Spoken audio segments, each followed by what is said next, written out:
Muling iginiit ni DPWH Secretary Vince Dizon ang agarang pagpapatupad ng Bicol River Basin Development Program o BRBTP. Sinabi yan ni Dizon nang muling bumisita sa Naga City at Camarines Sur nitong June 20. Ayon kay Dizon, ang BRBDP ang long-term solution sa problema sa pagbabaha sa reyon, lalo na sa Camarines Sur na nilarawan noon ni Pangulong Bongbong Marcos na landlocked province at maraming lugar ang catch basin. Kasama sa planong BRBDP ang paglalagay ng retention pond. Marami na tayo mga intervention na pwedeng gawin such as the pools that we are going to put up.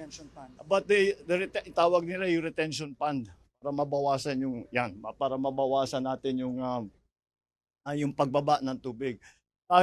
Dahil nga it is may Bicol River Basin, ang plano na talaga pwede natin gawin, na kailangan natin gawin ay kailangan natin mahuli, dapat ma-koleksyon na yung tubig bago pa bumaba sa basin. Dahil this is a landlocked province.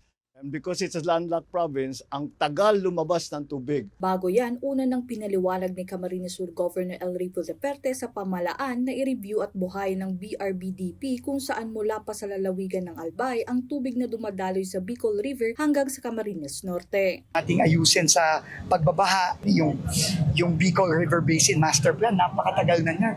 Pero hindi man lang na-implement ng tama. So, sabi ni PBBM, gawin na natin yan ng tama. Maliban sa pag-review ng BRBDP, pinaigting din ng DPWH ang pagpapatupad ng Oplan kontrabaha, lalo na ngayong tag-ulan na. Sa Camarines Sur, maliban sa OKB, naglunsad din ng provincial government sa pamumuno ni Governor Elrico Deperte ng Green Embankment Project na isa sa mga pangkontrabaha. Yung Oplan kontrabaha, hindi lang one time yun.